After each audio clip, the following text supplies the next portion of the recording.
नमस्कार। कभी सोचा है कि हमारी थाली में जो खाना रखा है वो सिर्फ भूख मिटाने से कहीं कहीं ज्यादा है? असल में ये हमारी अपनी कहानी है। तो चलिए इस कहानी में जरा और गहरे उतरते हैं और समझते हैं कि जो हम खाते हैं वो हम कैसे बन जाते हैं। जरा इस बात पर गौर कीजिए। हमारे शरीर का हर एक हिस्सा, हर एक सेल, हमारी धड़कन, हमारी सोच, हमारी ताकत, सब कुछ उसी खाने से बना है जो हमने खाया है। मतलब ये सिर्फ ऊर्जा का स्रोत नहीं, बल्कि हमारे मन और हमारी भावनाओं का आधार भी यही है। तो क्या खाने का काम सिर्फ शरीर को ईंधन देना है? नहीं, बिल्कुल नहीं। इसका एक बहुत बड़ा भावनात्मक और सामाजिक पहलू भी है, जो हमारी जिंदगी से बहुत ही गहरे तक जुड़ा हुआ है। सोचिए जरा, जब एक माँ बच्चे को खाना खिलाती है तो वो सिर्फ उसका पेट नहीं भर रही होती, बल्कि प्यार और सुरक्षा का एहसास भी कराती है।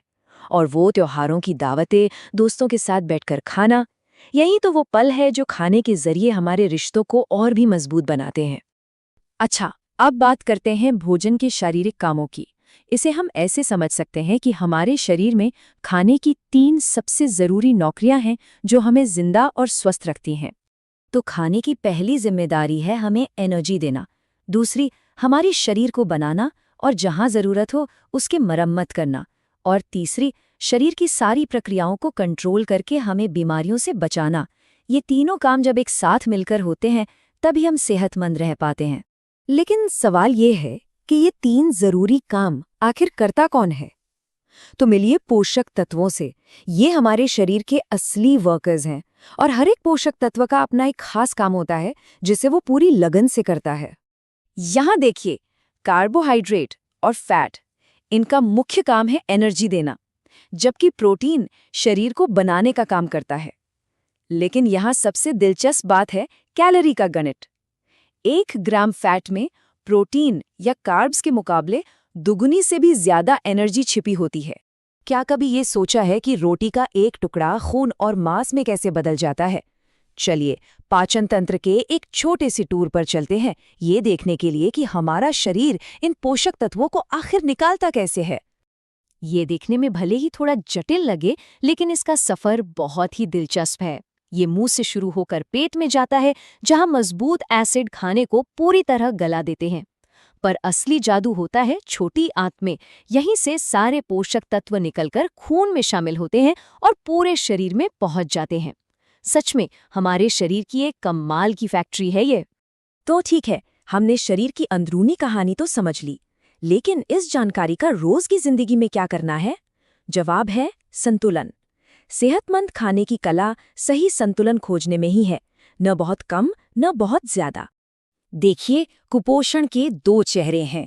एक है अल्प पोषण, यानी जरूरत से कम खाना जो शरीर को कमजोर बना देता है, और दूसरा है अति पोषण, यानी जरूरत से ज्यादा खाना जो मोटापे और उससे जुड़ी बीमारियों की वजह बनता है।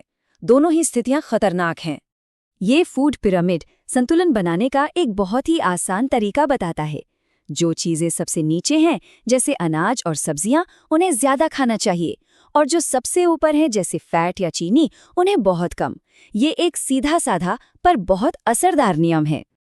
और आखिर में चलिए कुछ ऐसे आम मिथकों का पर्दाफाश करते हैं जो खाने पीने को लेकर हमें अक्सर कंफ्यूज कर देते हैं। ये एक बहुत ही आम सवाल है ना? कई लोगों को लगता है कि बस पानी पीते रहने से वजन घट जाएगा। पर क्या ये सच है? तो सच ये है कि पानी में कोई जादुई शक्ति नहीं है। इसका असली फायदा तब होता है जब इसे मीठे ड्रिंक्स की जगह पिया जाए। ऐसा करने से अपने आप ही कम कैलोरी शरीर में जाती है, जो वजन कंट्रोल करने में मदद करता है। एक और बड़ा डर, कार्ब्स। कई लोग वजन बढ़ने के डर से रोटी और चावल खाना ही छोड़ देते हैं। क्या ये वाकई में मोटा करने वाले होते हैं? जवाब बिल्कुल साफ है। असली विलेन रोटी या चावल नहीं, बल्कि वो चीजें हैं जो हम उनके साथ खाते हैं, जैसे ढेर सारा घी, मक्खन या जैम। सादा अनाज अपने आप में मोटा नहीं करता। तो इस सब का निचोड़ क्या है? असली कुंजी ये है कि भोजन को सिर्फ कैलोरी या प्रोटीन के नंबरों का खेल ना समझें। ये हमारे शरीर, हमारे मन और हमारे रिश्तों की नींव है।